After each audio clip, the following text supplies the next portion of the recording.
Hey, well, Bucky, how do you want to do this, mate? So we've only got Mikey to talk to us, and then we'll kick into a prezzo. Yeah, But because Mike turned up, this should all be about Mike. I agree. I agree. Mike should get our undivided attention. Right? That suits So, me. I don't mind. We had heaps to get through, so don't bother. Brilliant. so from my side, like I think because everyone's going to be catching this on a recording, and future coaches are going to see this on a recording as well.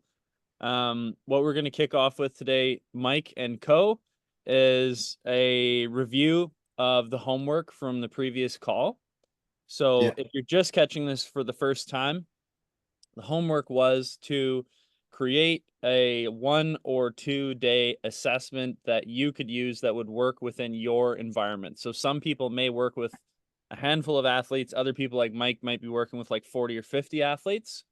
And the goal was to simplify it and be able to take learnings away from what it is you're assessing and the information that you're going to gather from that, and then present your findings within 5 minutes. So because some other coaches aren't here, Mike will give you longer than 5 minutes.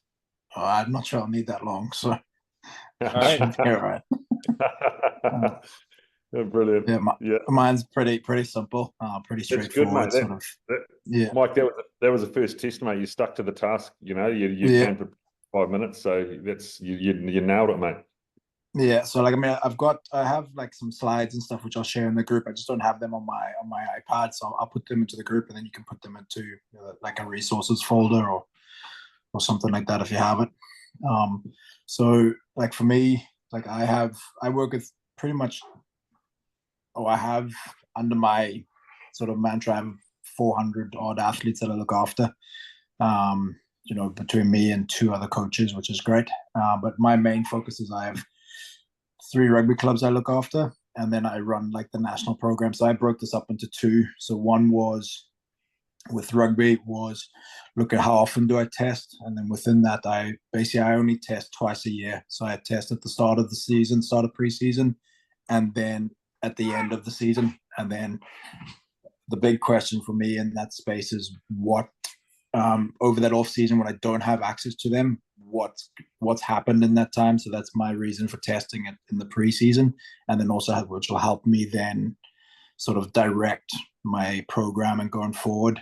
And then within the year, I'll always look to not necessarily test, but put in markers into my program to make sure that I'm, on the right track in terms of developing the key things that I want to develop, such as sort of strength, power, speed, and conditioning. So it might not necessarily be like, on this day we're testing, but it'll be in this program, in this particular block, we maybe have a down week. So we'll do, some 3-rep max tests, or we'll do some 1-rep max testing, but it'll be built into their program rather than it being a specific sort of testing day. And then it'll be the same with speed. So speed, I'll get some form of measurement of speed from every athlete, sort of at least once every 2 to 3 weeks. So within my speed sessions that we do, so for us, we do acceleration on a Tuesday and then sort of max velocity on a Thursday with my rugby guys. So, at some point in their speed session, they'll go through the gates at least once, possibly twice. And then we'll record that and build that into their program. So then at least every 2 to 3 weeks, we've got a measure of, their speed. And then over a period of time, that'll give us a pretty clear picture of are they getting faster? Are they getting slower? Is there fatigue involved? What's playing up compared to that original testing day that we did. And then we'll also I'll get them to do, I'm fortunate enough to have 4 steps. So like I'll have the guys jump pretty much a CMJ and then a repeated pogo, and then we'll do that pretty much every week. But that's then also built into their program, so that it just builds out throughout the year, and we have those recorded into their programs. And then if we need to make any adjustments, then we have the data to make the adjustments, or we just continue with sort of our perceived program going forward, just for the amount of athletes that I work with. And then it also helps me sort of dictate, right, well, you need more of this quality, so we'll try and direct you down this sort of line of coaching, and then you might need a bit more of this type quality, so we'll direct you down sort of this strand of programming. Seems to work quite well in my situation anyway, particularly with the likes of, I use Team Builder quite well. So like, I find, like, I don't know if you guys use it, but they have the tagging system. So instead of having everyone is squatting, it's more like, right, well, everyone's doing low body strength and X, Y, and Z, you're going to do a split squat because you need more of that stimulus, and X, you're going to do a back squat, and Y will do a RDL or whatever it is, to make it more personalized to them with a big group of athletes. And then everybody pretty much kind of does the same sort of robustness work or prep work around that. I find works really well for me in my rugby setting.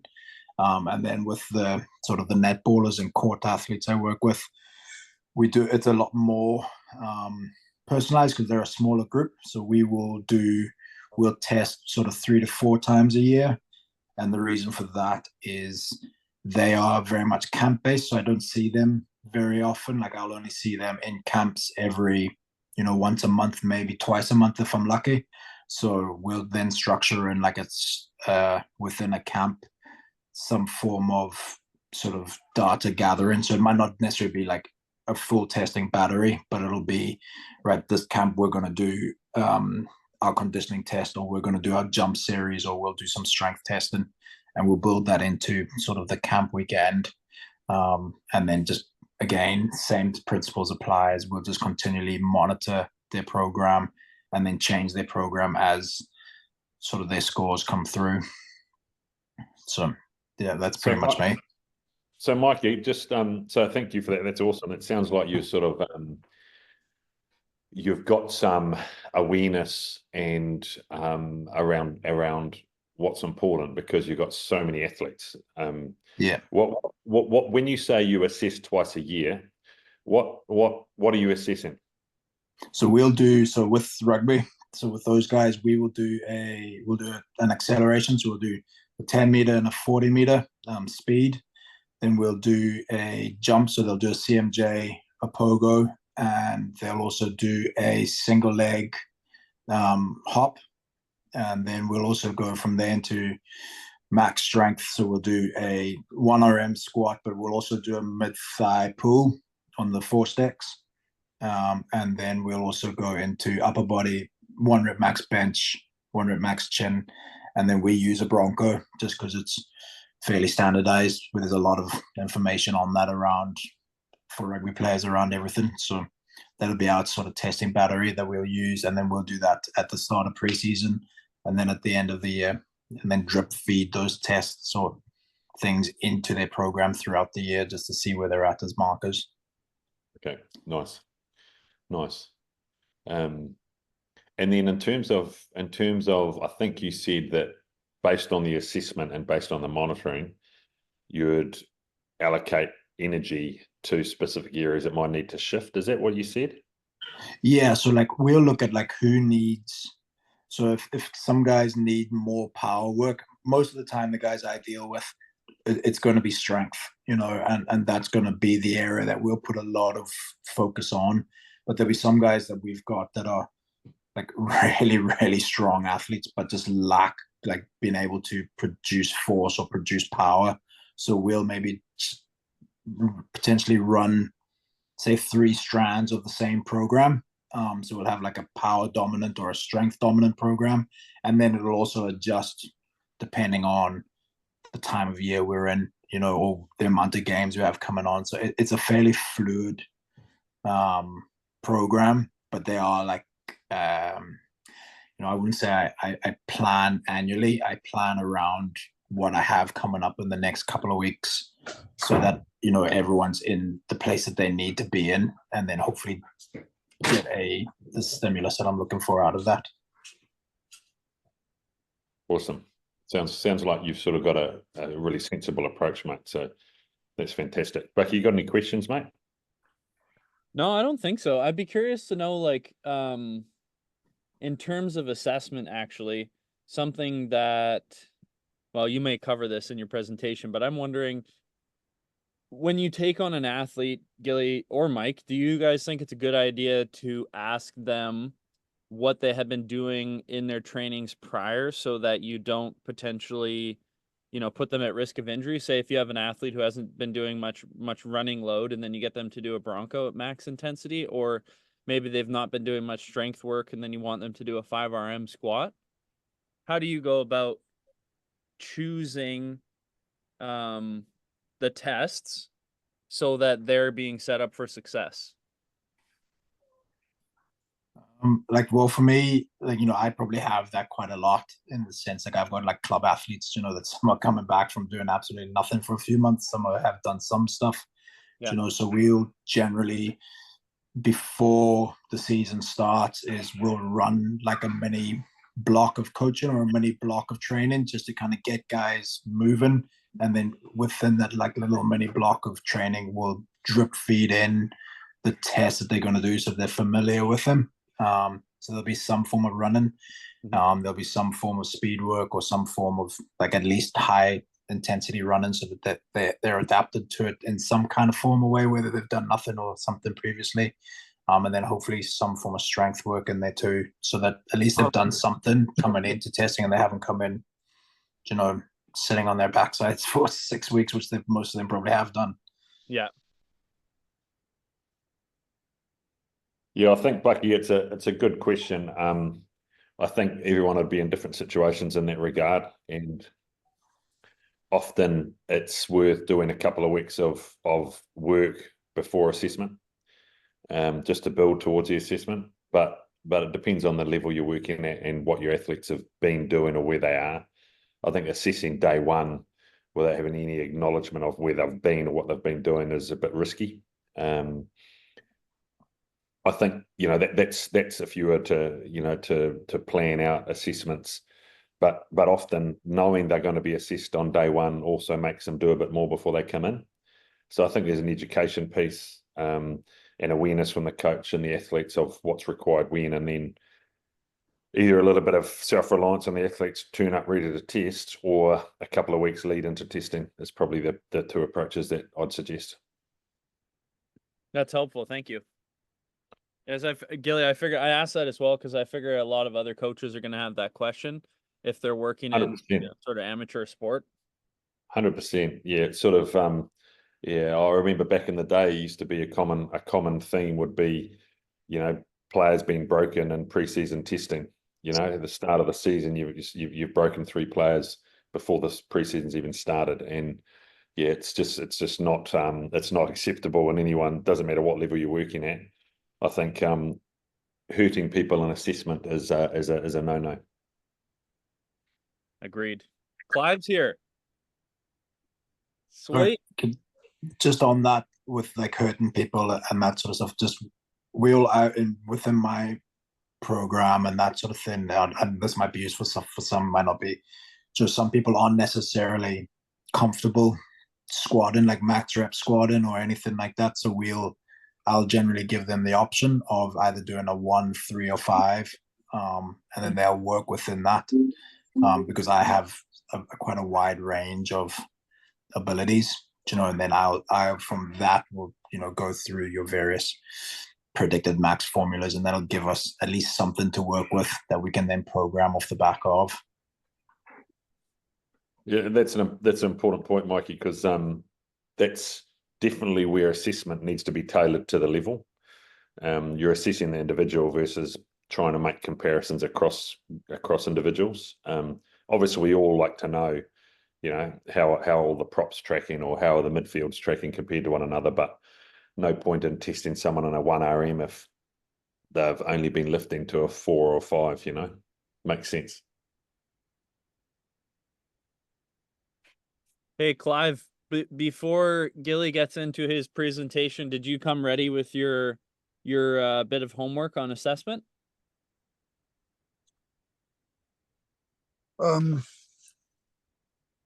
Yes and no. It's like I had my first training, Cook Island squad training yesterday. And we did an AM. We did one in the AM. Yeah, it's tricky here because most of the boys played on Friday, and we had our game on Saturday. And the boys that played on Friday, their club training sessions were Monday, Wednesday, Friday mornings. So I had to try and slot in AM sessions Monday and Wednesday, and half of the boys were still buggered from the match on Friday and also Saturday. So I only had a half a turnout, which was bad. But my plans was we just did a lot of kind of recovery, static kind of stretching for pretty much 20, almost half an hour, just so I can get the boys running freely when we started the session.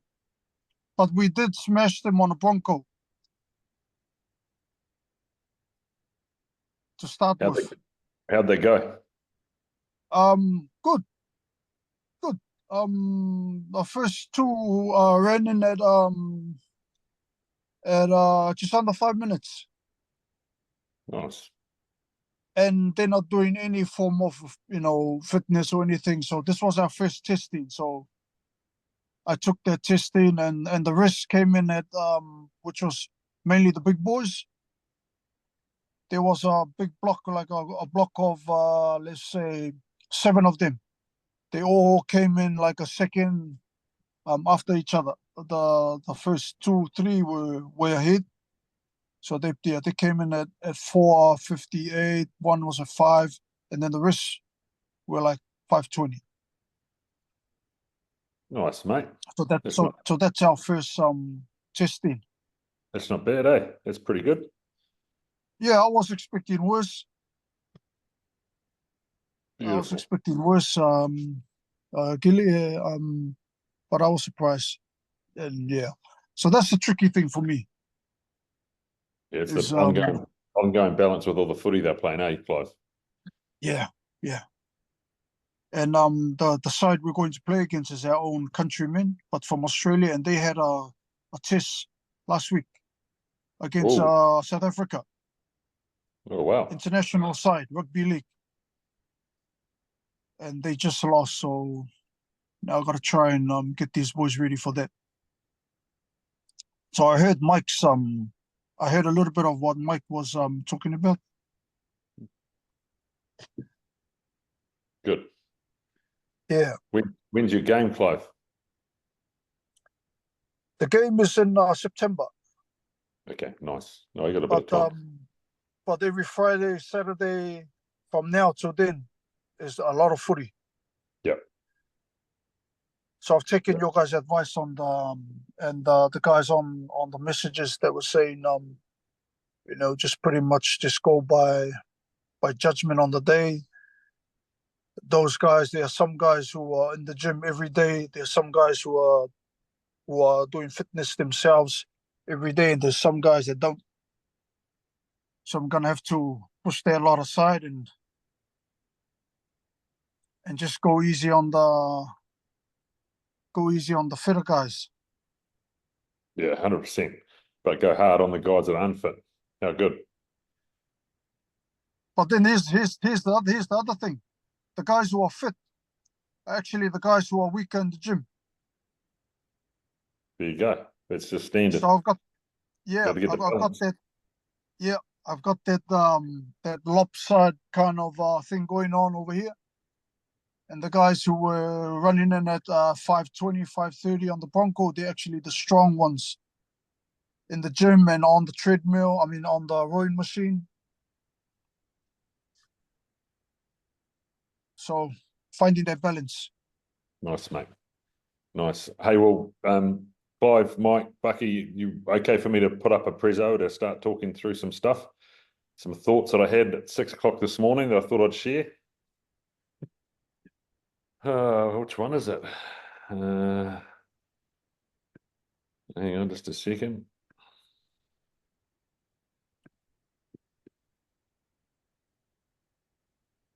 Anyway, Gilly, FYI, Rico over here smashing some Broncos on his own after a night out party. Who was Rico? Rico? Yeah. Yeah, he told me the bloody grounds are no good, mate. Yeah, and that's our national ground. But they're working on it. Our government is gonna jump on it because we're thinking about hosting some internationals here. Nice. All right. Nice. Okay, guys. So I just thought, so Mike, thanks for your details. Clive, thanks for a description of what you're managing at the moment. Obviously, you can tell just from those two snippets that we're all working in completely different spaces with lots of different challenges, and I think that's probably the end message from today's call will be, you know, it's important we sit back and look at what we have in front of us, because it's always we've all got different challenges. But I think the point of this particular topic was around identifying how we're going to assess, what we're going to assess, what do we need to monitor, how we're going to do it. And I think that a couple of key things to keep considering, and you would have all seen something like this, but the athlete always has to be in the middle. You're trying to help the athlete be better on game day. And so there's all these things we could do. There's loads of buckets we could pour energy into. And our role in different teams and organizations we're in is to try and ultimately help the athlete be better. And if we can help the athlete be better and the team be better, then performance is going to be constantly improving, and we're going to love what we do and get out of what we're putting in. So I think a couple of things I wanted to show you is this. So we know what that is, eh, Clive? We're going to come back to it, but I just wanted to put it up there just to get the juices flowing. I want you to, and hopefully you guys haven't seen this, but I want you to count how many times the ball is passed, okay? So you need to watch closely. There's going to be a ball being passed around. Count how many times the ball's passed.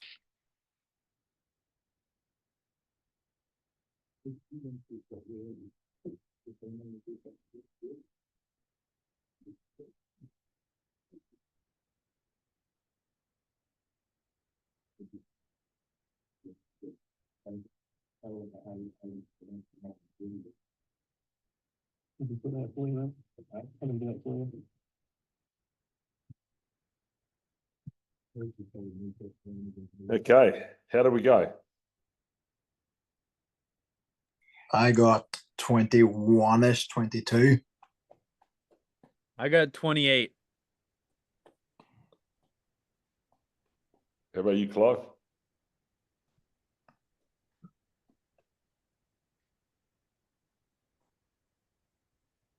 Did you see what was going on in the background?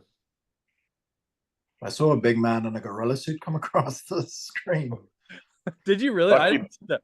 No. Bucky, did you see it? No. Okay, beautiful. Okay. The whole point of that video was to show that when you focus on something, you basically, it comes to the forefront. And there's lots of stuff going on in the background that if we're not looking, we don't see it. And so we were all looking at the ball, but a big gorilla walked through the middle of the group. Okay. And 50% of people don't see the gorilla. They're just watching the ball. And this to me is an example of the philosophy around testing and monitoring, is we tend to only see what we're actually focusing energy on. And it's a big risk in strength and conditioning or performance coaching, is that we can be blinded by the things that we put at the front. Okay. So just remember that. And we're going to come back to all this shortly. Here's another example that I want you to watch. So this is just, this is actually an All Black.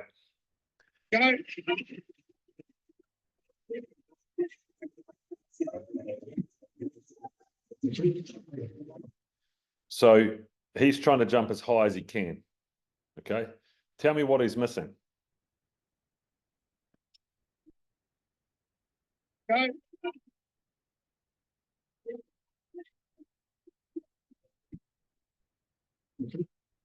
Thoughts?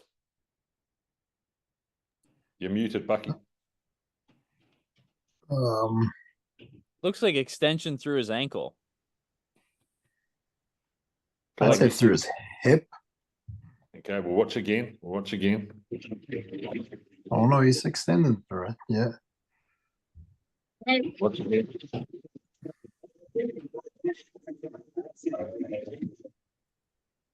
Okay, what did we see?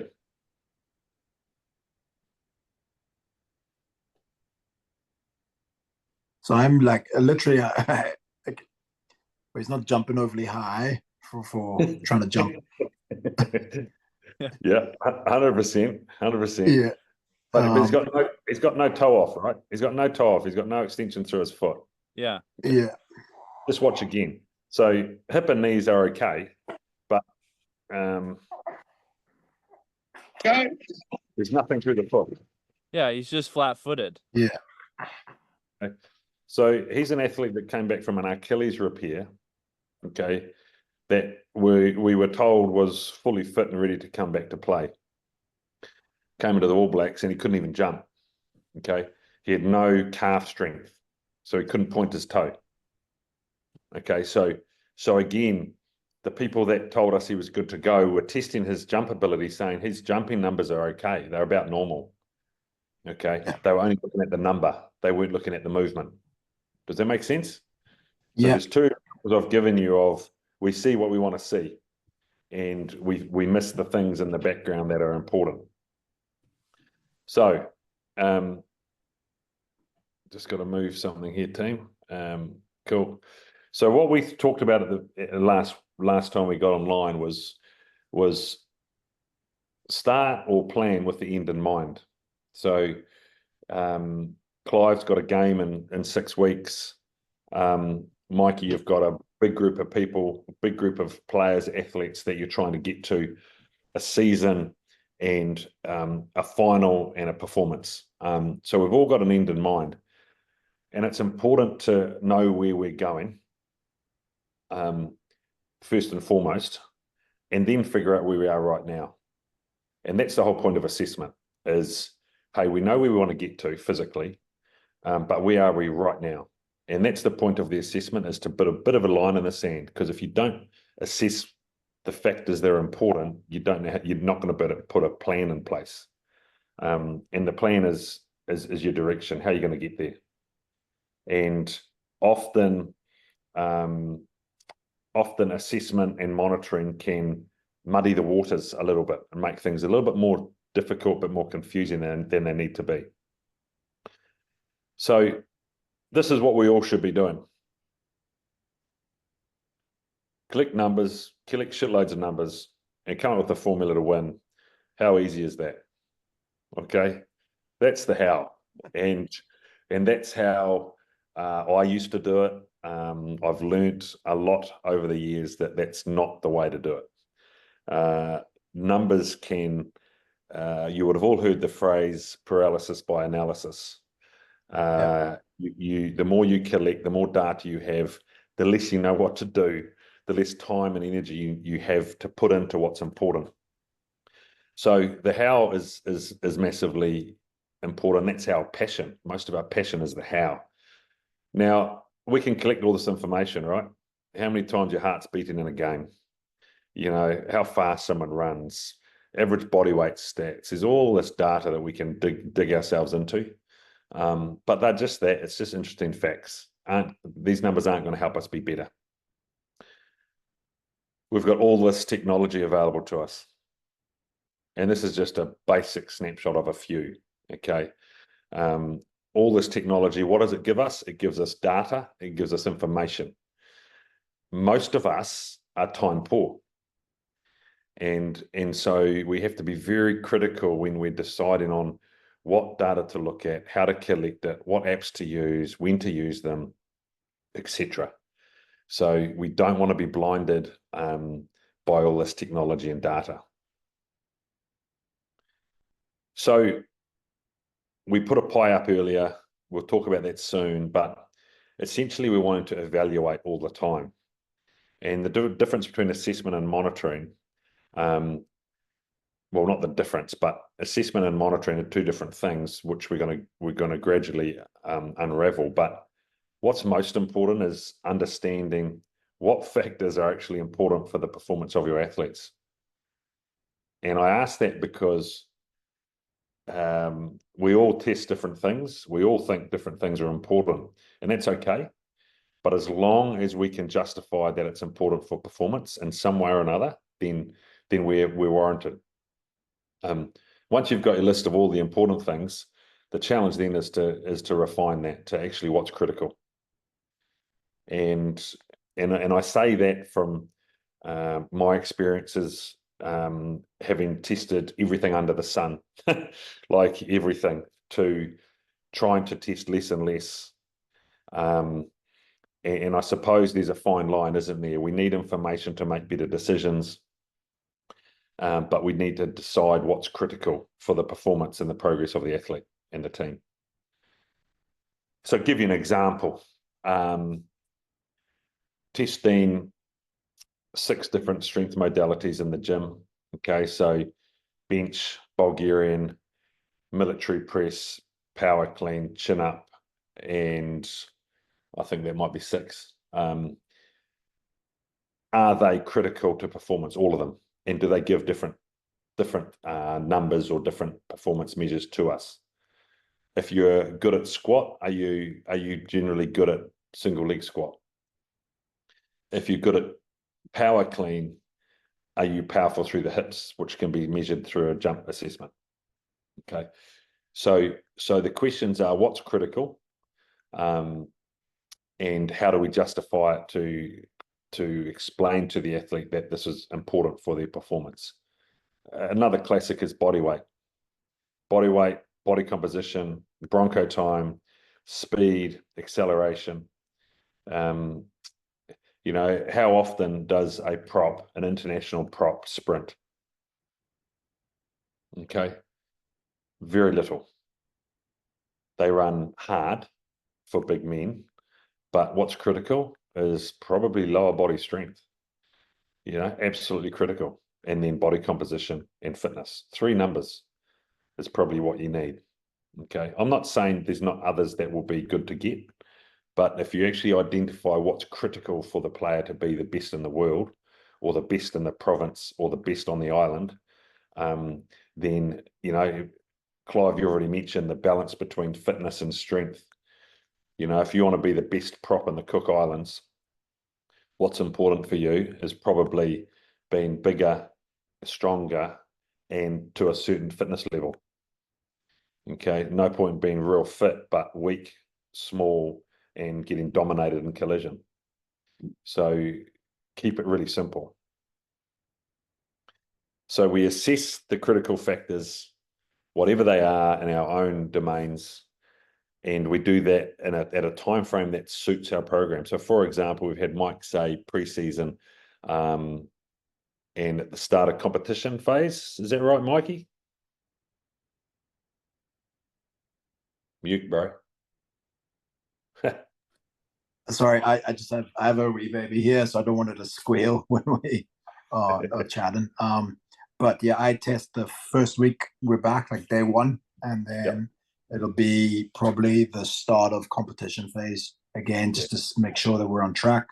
And then the last time I'll probably do anything will probably be the last day of the year before they all go away for the off season. Beautiful. So you can see there our assessments are factored into our build, our pre-season, our pre-competition. And again, it's not the same for everyone. It would be dependent on our resources, our time together, our season, etc. Now, I think just to give a little bit of body to some of the decisions around this, I think it's important to look at what information we want to collect and the why. You know, so there's lots of interesting information we can gather. I'll give you an example. We were in San Diego a couple of weeks ago, and it's bloody hot. And you know, the medical team wanted to collect body weights pre and post training to show the players how much sweat they lost. And I sort of asked them, well, what's the point of that? Oh, it'll be interesting. It'll be good to let the players know. And I'm like, yeah, it'll be interesting. And that's about it. Doesn't really guide us to the fact that it's hot. No shit, Sherlock. Drink some water. Okay. we don't need to waste energy and resources and create not a barrier, but a perception in the athlete's mind that the heat's going to be a problem. Assessment of training quality versus game. So this is a good one. You know, like, what are we doing in a game? What are the demands of the game? And then how are we trying to prepare for those demands through our training? Obviously, testing numbers are great for returning from injury, understanding what we used to do before we were injured to what we're now doing post-injury. How close are we to being back to normal?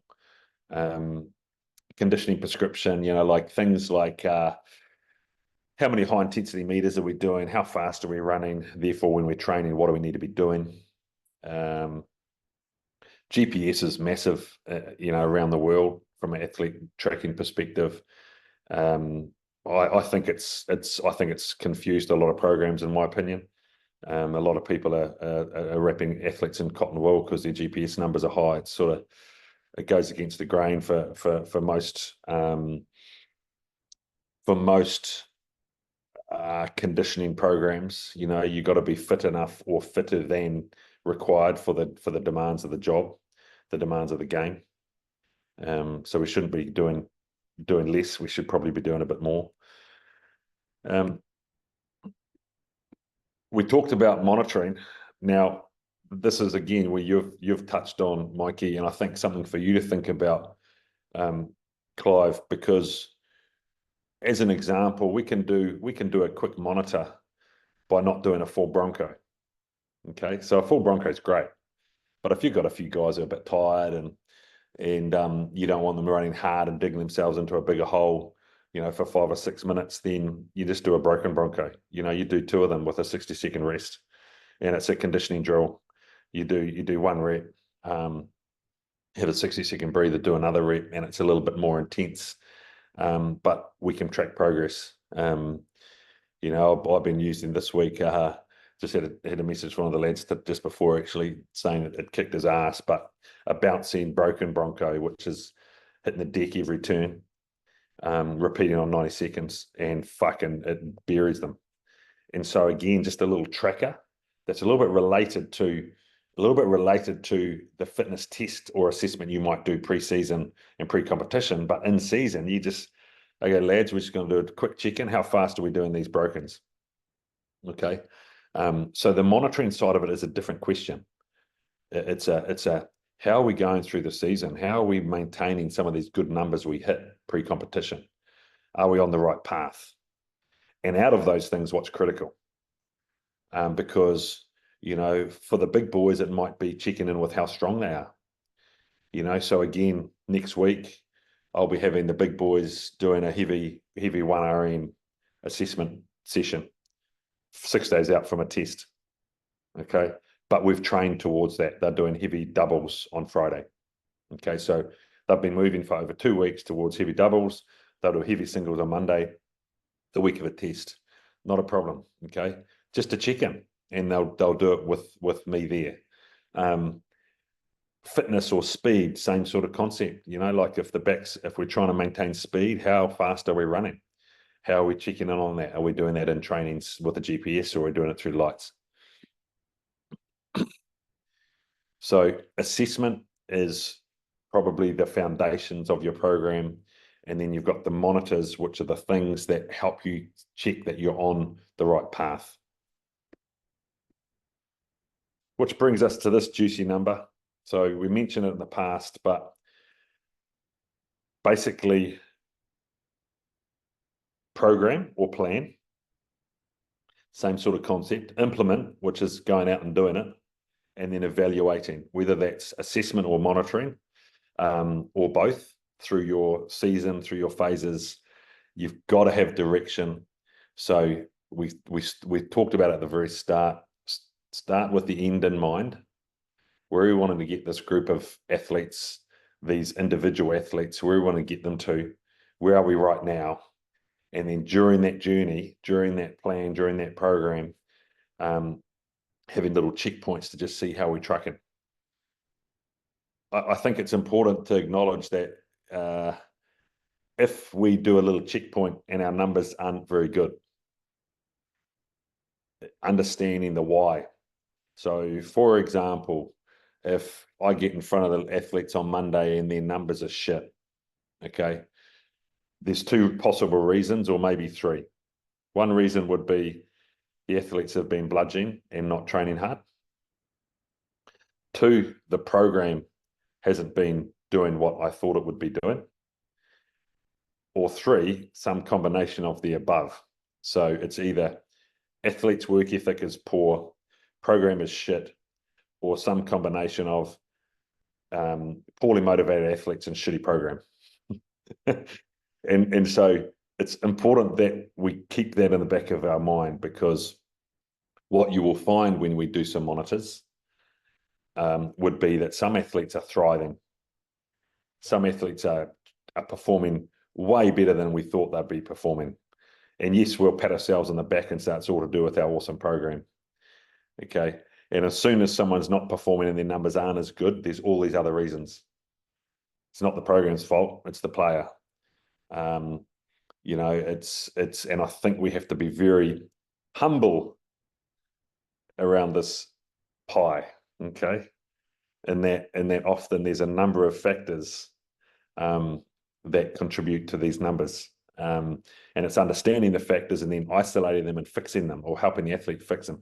So Clive, in your example, if you've got athletes that aren't where they need to be, then one, you could blame it on all the rugby they play or all the football they play. Two, you could come up with solutions to help them deal with the football but keep climbing the ladder physically. And that's about individualization. So some athletes are playing lots, some are too weak, some are fit but not strong enough. Some are playing and not doing anything else. You know, put your little groups together and then try and figure out how to help these groups of individuals. Gilly, I had from your program we did last year. Yep. Every single one of those players, and a lot we took from New Zealand. They play in the Auckland comp, they play in the New Zealand comp. Yep. They've all been the standouts in the last 6 months, post the games, post November, December, when we came back.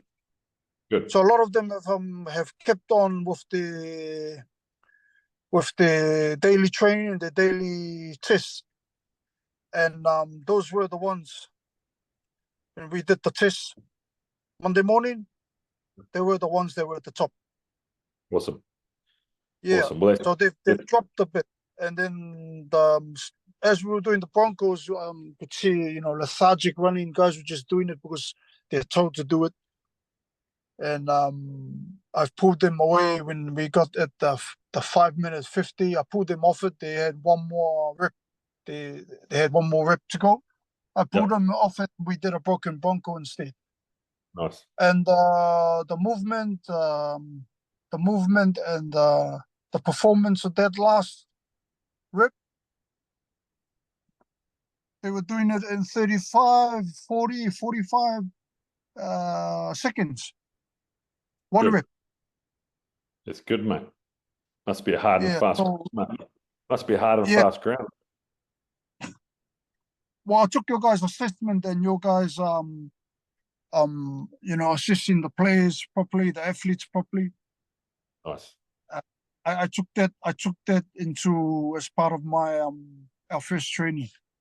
Good.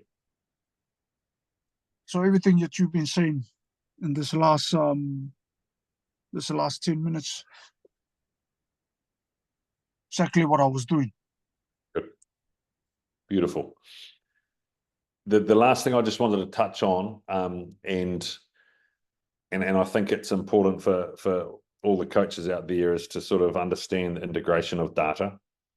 So, you know, if we're going to collect something, it has to be of value and it has to be used, or don't bother collecting it. And so I'll give you an example. And Mikey, I know you do isometric mid-thigh pull. And I've always talked about it or thought about it, but never thought I'd use it. And so we've never implemented it.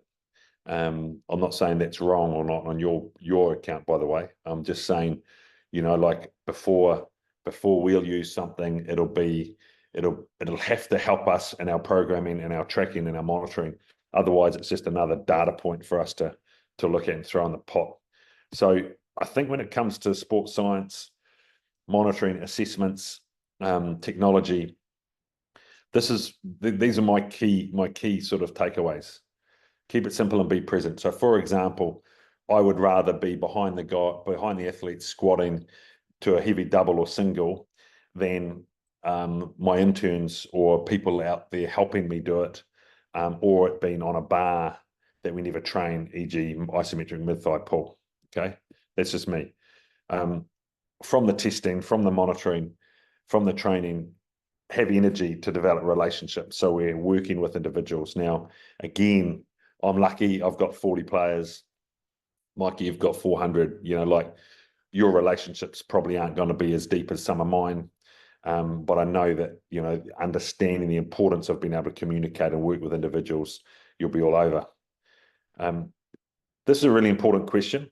Health information help me today, next week, or next month. And, whether that's checking in with fatigue, sleep, stress, soreness, if we're going to ask those questions of athletes, then you need to have that information help you that day. Okay. Too often I see programs assessing or collecting lots of information that they're going to use at the end of the season. I don't know what for, because the season's been and gone, and the next season's different.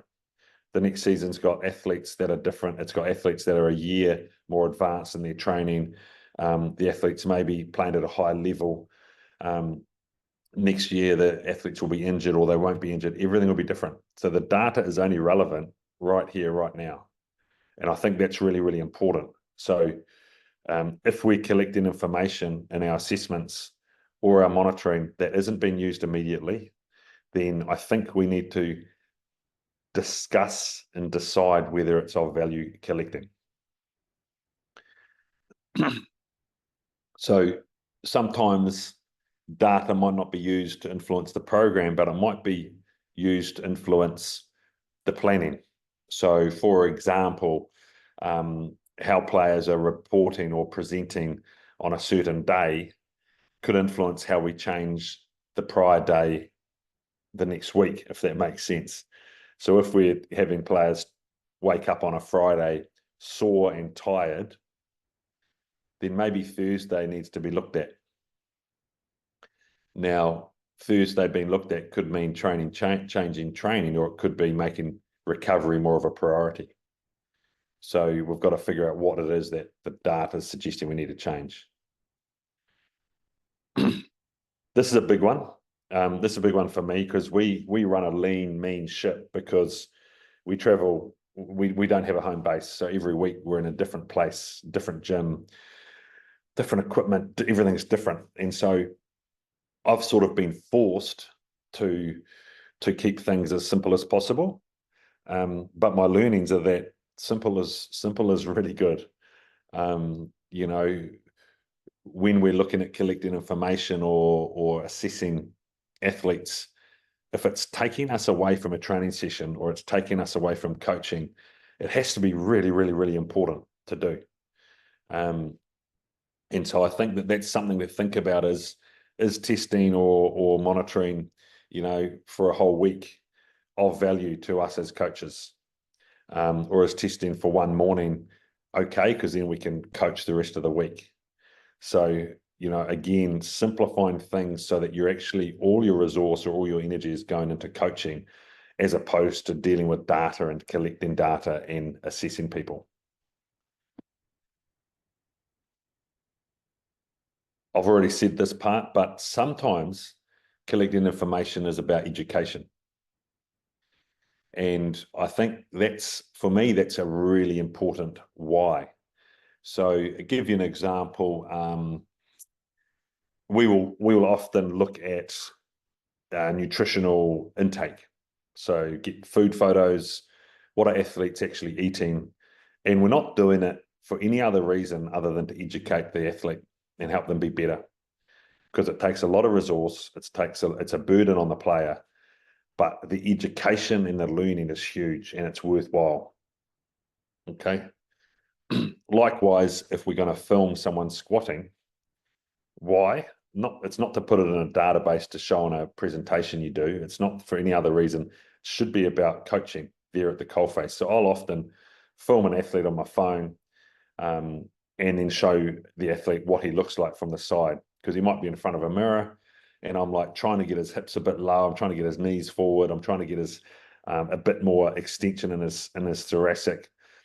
They can't feel it. They can't see it. So I'll show them, and so that's using data or technology, real basic stuff, to educate or coach.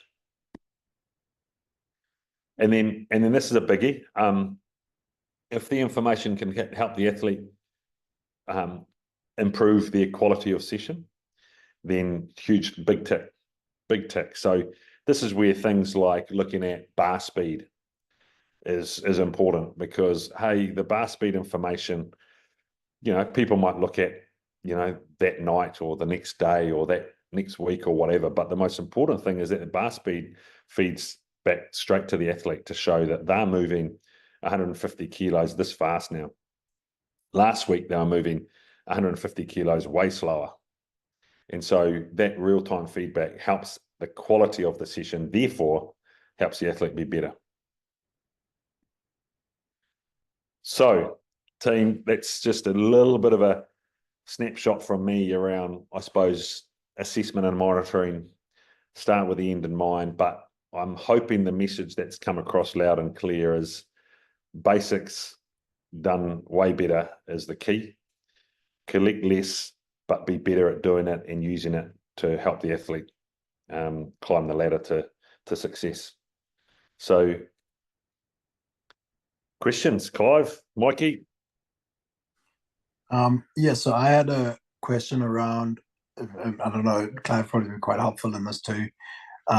So how much do you give the actual sports coaches like input into what you're testing and like in what you're collecting and stuff? Because like I've got some coaches that'll be like, look, I'm not really interested in what you're collecting. Some coaches will be really interested in it and be like, I need to know how fast X, Y, and Z is. I need to know how strong X, Y, and Z is. Or some will just be like, look, just get on with it and just tell me if they're getting better or not. Like, is it a case of just an individual kind of thing, or are we trying to include that multidisciplinary team as much as possible in that sort of testing battery? Mikey, it's a great question, because I've had the same experiences over the years where some head coaches do not give a toss unless there's an issue. Okay. Yeah. So they'll trust me to deliver athletes that are ready to rock. And if there's any issues, then they're happy to know about it to help get the big stick out and give the athlete a whack, right? Some coaches want to know everything. And in my experience, often those coaches are quite dangerous with the information because there's not enough context. So, if I was to put out a spreadsheet of data to my coaching group, there'd be a few guys that would lose their shit, because they'd be like, well, how come he is weak on paper? How come his squat is only there and these other guys are there? Yeah. Well, the coach might not know that, well, actually, he's had a lumbar disc issue for 4 years, and all we do is get a little bit of load on him, and we're not worried about a number, and hey, we can explain that, and then all of a sudden there's context. But if the context isn't given, then coaches can run away and go down a rabbit hole. So I think the answer is ask the coaches, and I've done that this year, is ask the coaches what it is they want and need, and why, because them wanting and needing input is fine, but why? Okay. And then once you know the why and they have a why, then you can figure out what it is you need to give them. Generally, coaches want to know, like I think the good coaches want to know about work ethic and professionalism and discipline, which are what numbers, which a lot of numbers can show us. Like I think body composition is one of the best indicators of discipline. Okay, because if you think about it, where do most humans lack discipline? A lot of people don't mind training hard, but a lot of people don't enjoy eating well. They enjoy food, and so discipline for me is indicated so highly through body composition. And I think most coaches want to know, hey, he's not very fit at the moment, but is he working hard? Is he doing everything you're asking? Yes, he's working hard. Okay, how can we get him fitter? Okay, well, we need to do this and this and this. Okay, good, go and do it. But they're happy he's working hard. If athletes are taking shortcuts, turning up late, missing recovery, basically showing indications of either lack of discipline, lack of motivation, or lack of professionalism, then that's really important for coaches, in my opinion. So I think it's important that you find out what it is that each coach wants and needs, understand their why, and then give them what it is that's going to help them do their job. I think if there's coaches that just trust you, then that's awesome. I'll always try and include them if I can, in the sense of I'll ask, what is it you want out of this, or what is it you're trying to achieve, and then try and make sure it fits into what I'm doing, so then I'm not creating more workload. Does that 100%. Make sense? Oh, absolutely. Because often, like often the coaches have got enough on their plate too. So essentially, we need to be a filter of, hey, who's going really good, who's not going very good, and this is what we're doing about it. I think that's important. Yeah, and you don't want to create more work for yourself or more work for them, because we're already under the pump. We've already got so much to do. Yeah, and so it's really just a matter of understanding, what's important, what's critical to you and your selection, to you and your game plan. What's critical. Yeah. And would compliance fall into a monitoring sort of thing? For me, I would present every week to my coaches. I would send them a spreadsheet of, this is what was programmed this week. This is what they did this week. And we try and keep above an 80% threshold. That's doing well. Because look, I'm not dealing with professional athletes all the time. So, for an amateur athlete at the level that we're playing at, we expect you to at least complete 80% of the work that we're giving you within your own period of time.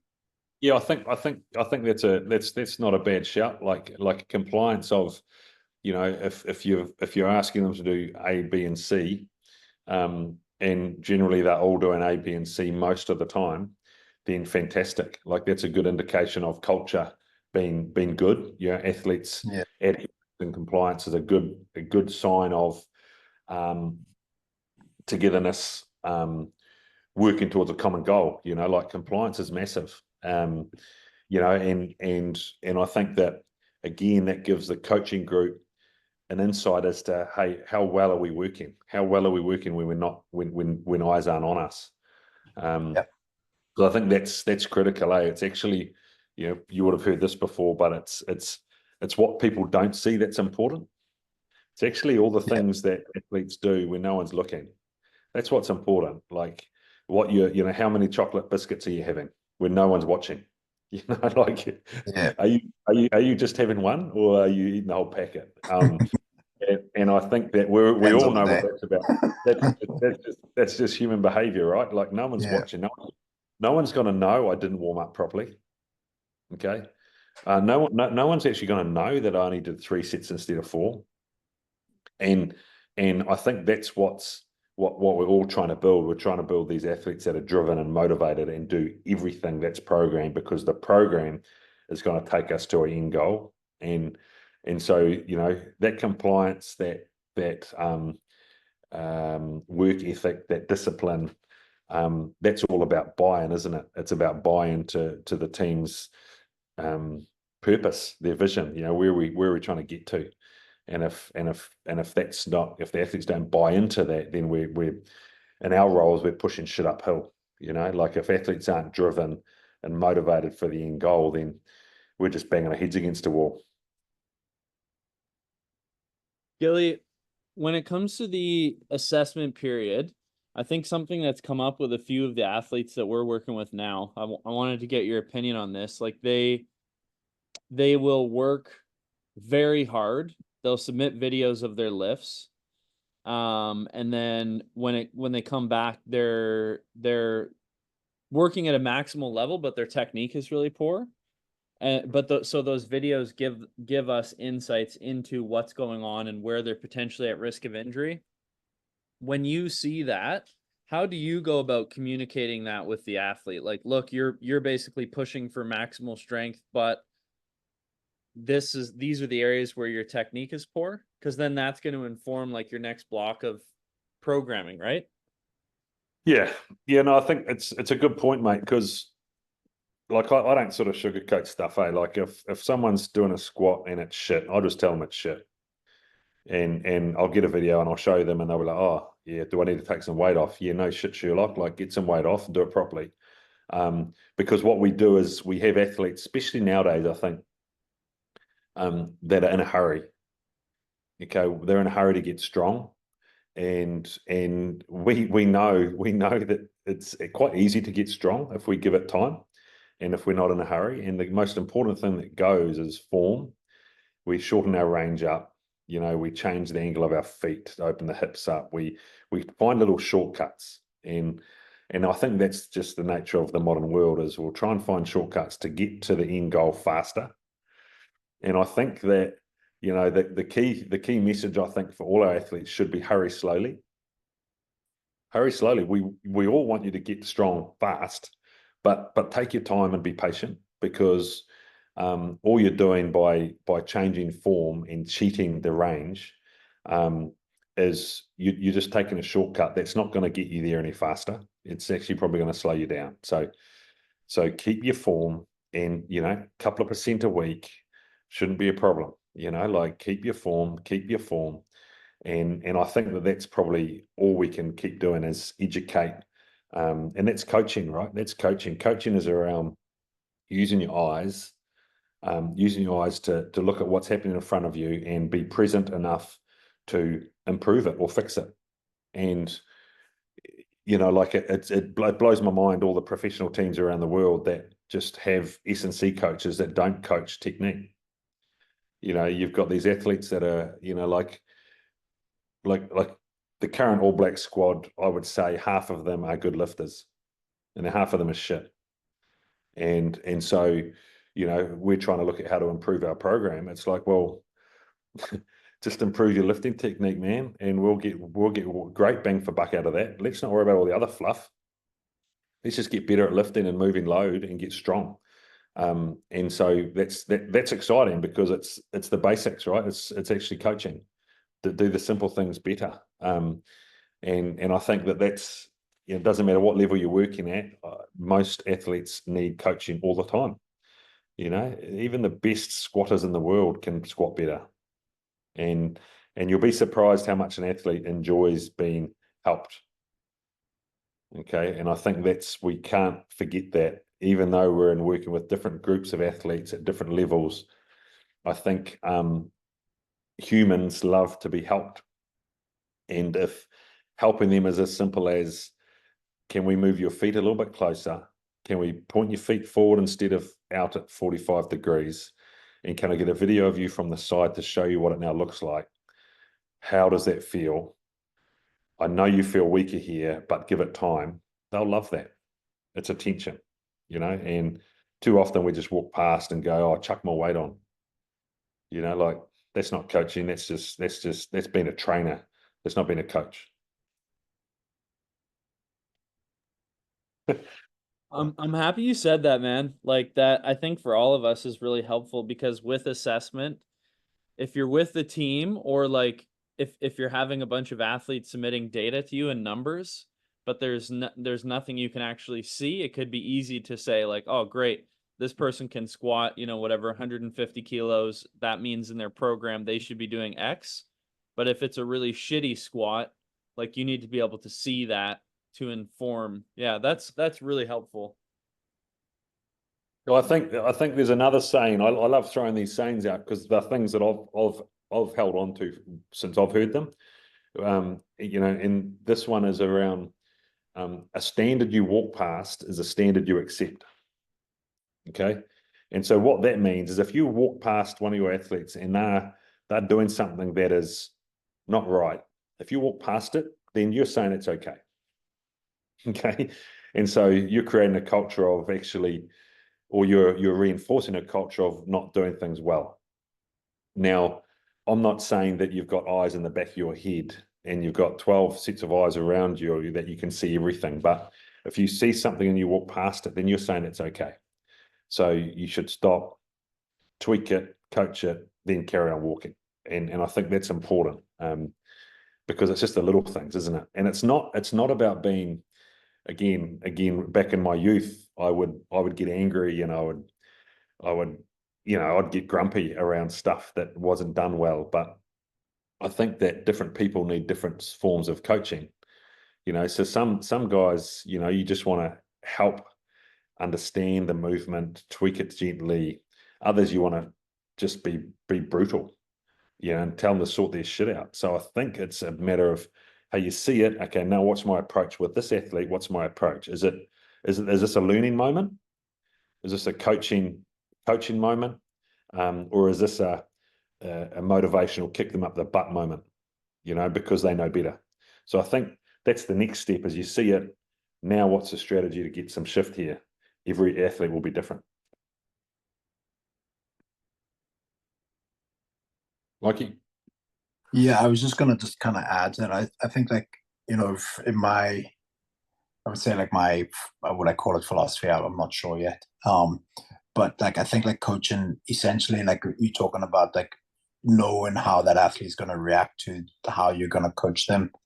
It comes down to that relationship piece, doesn't it? Of, you need to have that relationship with that athlete of right, you need a bit of a shoulder to cry on here, and you need a little bit of love, and you need to kick up the backside, you need a bit of this, you need a bit of that. And it's trying to understand how each athlete is going to react in that situation. And I think a lot of that is where I try to bring my coaching from, is trying to have a real understanding of each athlete at some level outside of the gym too. I think is important, because then you get to have an understanding of, right, this is what makes Jason tick, and off he goes, and then right, that's what's going to get the best out of him in that situation, hopefully. 100%, and that's what it's about, isn't it? And this is why, if we think about the purpose of today's chat, it was about assessment and monitoring, and what we've ended up talking about is coaching. And if we're too busy assessing and monitoring and dealing with numbers, we're not coaching. And so I think that's the balance, isn't it? The balance is, hey, here's the numbers to put a plan in place.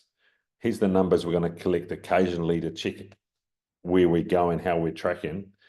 But at the end of the day, we want to be coaching what we've put in place. And so having the energy, the capacity, the capability to coach the plan, to coach the program is key. So no, that's a good point, Mikey. Daniel, welcome. Hey guys. Sorry, I'm late. Yeah, is there anything I need to catch up on in terms of what was spoken about testing and monitoring, or do you need me to say my 5-minute piece? Mate, I think you should. We've got some time. Why don't you kick into your 5 minutes, mate? Okay, perfect. We were talking about how excited we were to hear your 5 minutes, mate. So, so we're ready to rock, mate. You lead us off. Yeah. Apologies if I'm a bit slow this morning. A little bit of a troubled night for Rugby Australia, losing to the Canadians and the US. So, yeah, in the Olympics. So, yeah, bit of a shocker, mate. Morning. Bit of a shocker to be fair. You guys were second favourites, mate. Yeah, and then I don't know just what happened. Not much sleep this morning, and I'm about to get on my second or third coffee soon. So, yeah. Anyways, I'll get on to the stuff. So with my testing and monitoring, kept it pretty simple. So with the schoolboy first, second 15 rugby group, basically I just want my group to be able to lift heavy, move weight fast, jump high, and run fast, and obviously cope with the demands of the game week to week and during the games. So from the lifting heavy standpoint, at the moment I feel like trap bar deadlift is a good entry point for a lot of the athletes, because I haven't had a chance to see a lot of them squat, and it's in season, so I sort of want to steer more towards trap bar, because I feel like it's a sort of an easier entry point where they can get in and lift some heavy weight without being too. It's not too technically demanding, as opposed to say a straight bar deadlift or a squat. So stuck with trap bar deadlift for, let's say, a 3RM, and then for power, we've got a one of the Swift easy jump mats. So use that to get some jump height, get some low body power, and then for speed, I'll do a drop jump, get some reactive strength in there as well. So yeah, that's so lifting heavy, move weight fast, jump high, and I'll do that. Well, at the moment, I did one about a couple of weeks ago when they went to holiday break, and then I'll do one just before the last round of the season. So I'll get those markers, and yeah, that's where I'm at with my testing and monitoring. I don't have too much experience in the testing and monitoring field, so I'm still trying to find something that works. So, what do you guys think?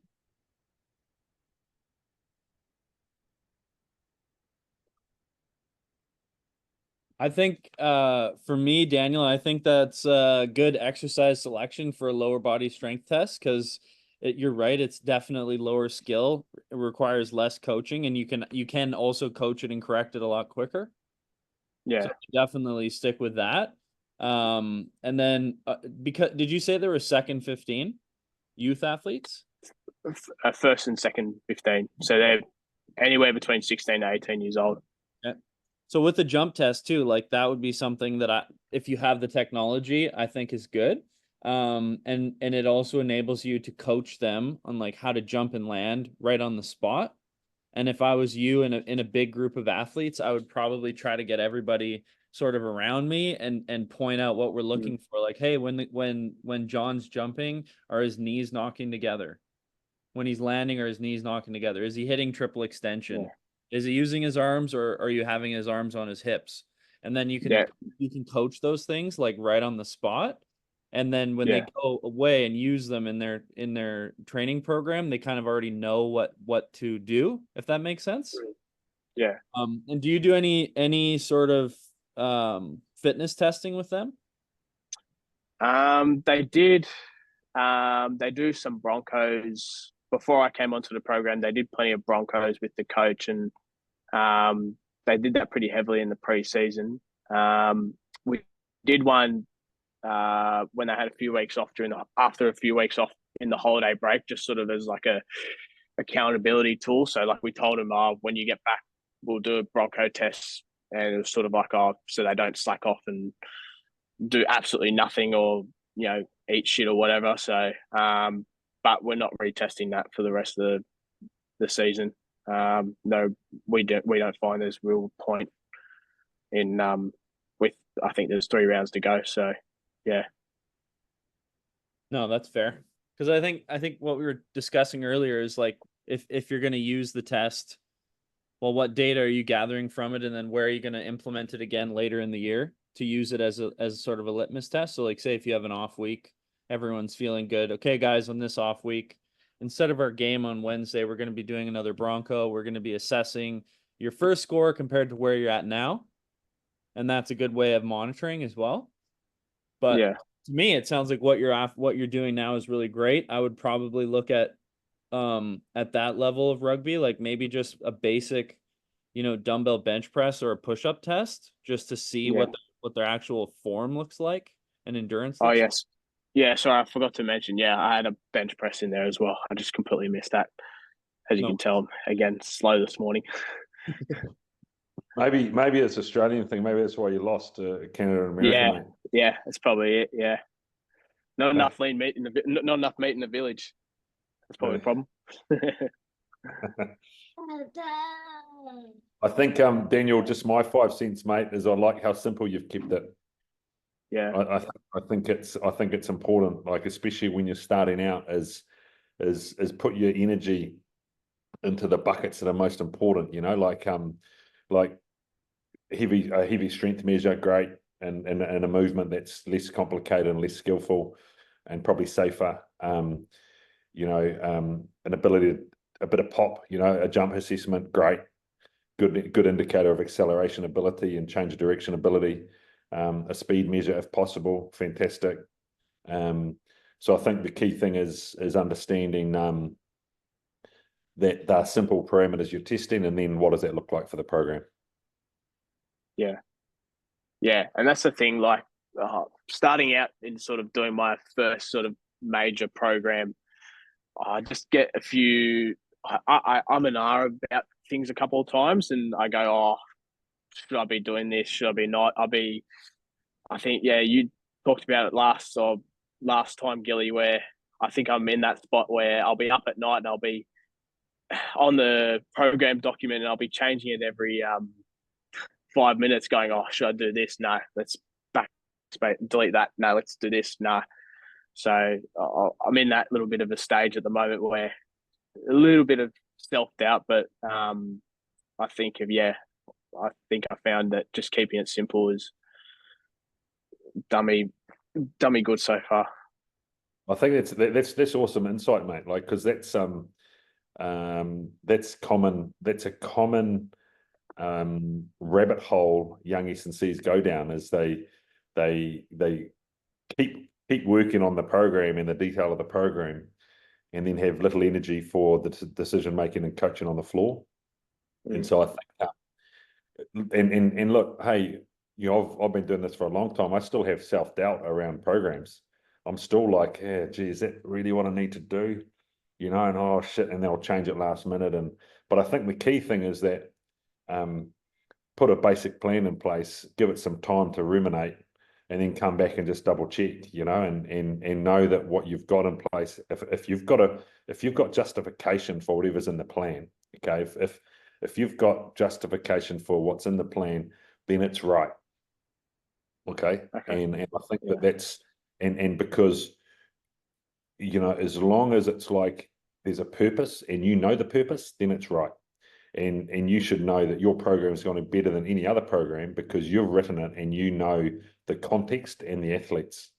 And so, you know, I think that's a really important learning for an S&C coach, is that Mikey's programs with his group will be the best programs in the world for his group, because Mike knows the why, the context, the direction, the start point, the end point, who's got a niggle, who's got poor technique, who needs a kick up the butt, who needs more volume, who needs less volume.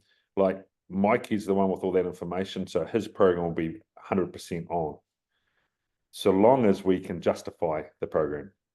So I'll always ask myself, is that the right thing to do and why? And then that gives me my self-confidence to then coach. This is why we're lifting heavy today. Okay. This is why you're not lifting heavy today. Okay. Because I've thought about it, I'm prepared, and then I can discuss it, explain it, coach it, educate. So I think that's good insight, mate. That's where you're at. Like, you're realizing that actually you're worrying about the small details, which is great because you care. Just don't let it paralyze you and your coaching ability, and just make sure that if you've got dumbbell press down and you're wondering whether you should do bench press, it's not a big deal. They're both presses, right? You're pushing, happy days. If you've got it, I'll give you an example. If you're doing 10s, if you're doing 4 sets of 10 in the squat, and you don't have a reason for it, then I'd be saying, well, what's your rationale for 4 10s? Okay. And I'll give you an example there.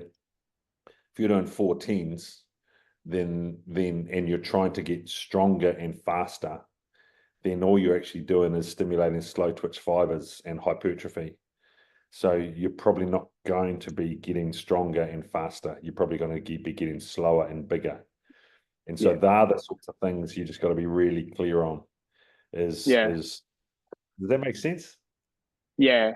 If you don't mind me rambling on a bit more, is like at the moment I've got my boss who tells me, "Oh, I'm not doing enough volume of strength training, and that my like reps are too low, or I'm not doing enough on like a Wednesday. Where Wednesday I want to do more, say, dynamic movement, and I was trying to justify, oh, okay, well, I want to just lift heavy on Monday, do low sets, low rep schemes so they can, lift heavier weight. And yeah, and then again, because someone else told me that I should be doing high volume strength training in season, I just went straight back to that thing. I was like, oh crap, now I'm just, what do I do now? Like, more sort of self doubt went back in, and yeah, that paralyzed me for a bit. But yeah. You got something to say, Mikey? Yeah, like that. Like then look, I can relate to your situation there too. Like I work in a school, and I have similar athletes. I think in that piece is like I have no idea what your rugby coaches are like and that sort of thing. But like one thing I found really useful for me was like just sitting the coaches down and like almost being like educating them on the why of your program, so that they then also have like all right, shit, this is actually what he's doing. It'll take you a lunch break at school, just be like, look lads, can we sit down for 15 minutes? I just want to go over this with you of why I want to do this, and these are my reasons why. And then at least they're on the same page, and they'll kind of then understand a little bit more, because I think a lot of in that environment, what I found with school coaches in particular is, they just want these kids just to be these behemoths and these like man mountains at schoolboy level, and it's just not going to happen that quick. You might get a couple of freaks in there every now and then, but the likelihood of it happening is unlikely. Whereas like if you can educate them, be like, look, this is a 4-year program. This is a 2-year program or whatever it is. It's not going to happen in 6 weeks. It's not going to happen in 12 weeks. And hopefully, and a little bit of education, not necessarily for the athletes, but for like the other coaches, probably goes a long way too, because they're probably new to it too, in a sense, as the situation I found myself in. And then I also find like with youth athletes in particular is that like it's a target rich environment for just growing and learning, and they're just sponges for everything. So like you can almost run wild with your program in a wee bit, and then like you can use new movements and you can try new things with them, and they'll learn and they'll enjoy it that way too. Yeah, for further context, this is my S&C boss, which is why like I sort of was like, oh, that doesn't make sense if, well, my S&C boss is telling me this, but I know it should be lower reps, but again, it's just it was a bit of a constant back and forth, and I don't know, that's probably a challenge where I probably need to get better at that sort of communication part of it side of things. So yeah. Daniel, I think also something to recognize for all of us is we all also will have our own individual biases and how we program, exercise selection, rep ranges, etc. And when it comes to communicating with him, like don't hold back, man. Like have ownership of your program, because if you're the boots on the ground and you're with the athletes every day and he's not, you might be able to say, hey, look, you know what? I've chosen 3 5s because the guys are able to progress on this week on week. They're getting stronger. But then on our Thursday or Wednesday or whenever you guys play on their game day, they're also performing. But I've tried 5 5s, and I noticed when we did that, they were slow to recover and they weren't as good on game day. So you can try and find like those little tweaks in your program and then explain them to him.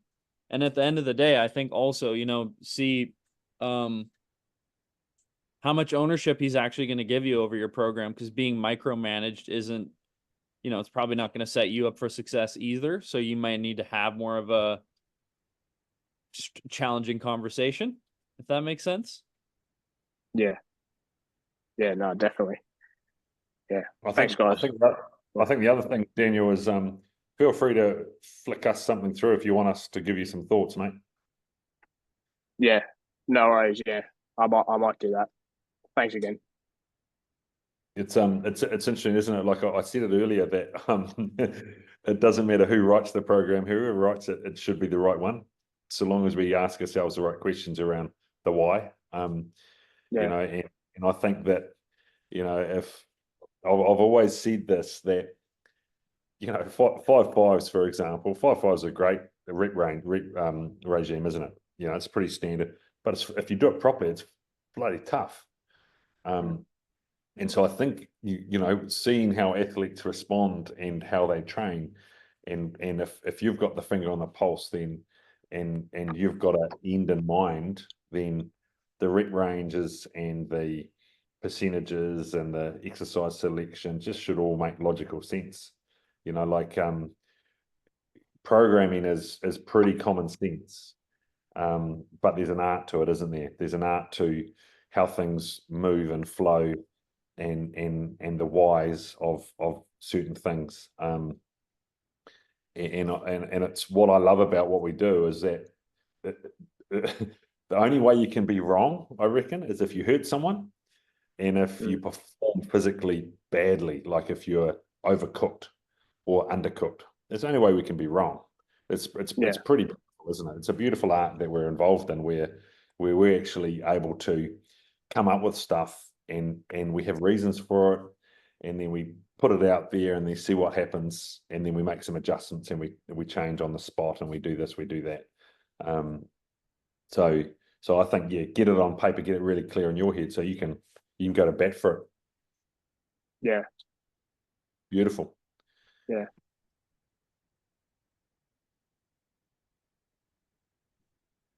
Okay, team. What do you think, Bucky? You happy? Absolutely. I think we covered a lot of ground today. There's lots of gems. For those guys who joined us on the call today, thank you. And I would recommend for everyone, rewatch this, take notes. And if you come away with questions, I've just updated the WhatsApp group, and you can drop a question. There's a little form in there. You can drop questions in the group, but just in case they get buried, you can drop them in the form. And then that'll give us some time to prepare for the next Q&A. Beautiful. Hey, Mikey, just quickly, did you get what you needed out of those GPS bands? Yeah, I did. Yeah, so I got also the GPS pods I have are shite. Like, they are fucking horrendous. So I've managed to kind of get them set up into some pretty like broad spectrums to kind of give guys, you know, find out where the metrics are. So like it's a kind of a work in progress at the moment. But like I should hopefully have it nailed, and I'll see what they look like tonight when I download them. I'll stick them onto charge here and see what they look like in the morning. Nice, mate. Yeah, I think I tried to give you what you wanted in terms of the bands that we use, but the three numbers that I look at are total distance, high speed run, and speed or sprint efforts. It's simple. It gives you a real good basic overview. You can dig deeper, but often digging deeper just makes you go down another rabbit hole. So, well, that's like I'm not that kind of S&C coach where like I want to dive into all this GPS data because I'll be there all day. I just want to write how fast is he running, how fast did he run for a period of time, and how much did he cover. That's it. That'll do me. Yeah. You're on, mate. You're on. Okay, team. Hey, good to see you all, and thanks for your contributions. Yeah, we look forward to the next few weeks' time. Just quickly on on the Olympics, one of my, how far back can you claim a guy who won a gold medal? Oh, no, it's like 20 years, I reckon. Yeah, one of the guys that I coached at school won a gold medal this evening in the 4x200 meters in the swimming. Great Britain team. Oh, mate, how good! Yeah, congratulations. I just saw it through there. Just got a text through, so I coached him about 3-4 years ago. So Happy was days. that in the 200 butterfly? Freestyle, I think. Freestyle, yeah, I was watching them last night. Mate, well Yeah. done, brother. You need to celebrate that. Give yourself a pat on Oh the well, back. I'll drop him a text and get him. I want to get a wee picture with the medal at I some tell you stage what, when he mate, gets back. tell you what, mate. Celebrate hard. Have another glass of milk, okay? Yeah, I'll do that. I might even get I might have a whiskey before bed. Yeah, chuck the whiskey in your milk. Yeah. See you guys. Take care. Right, lads. See you later.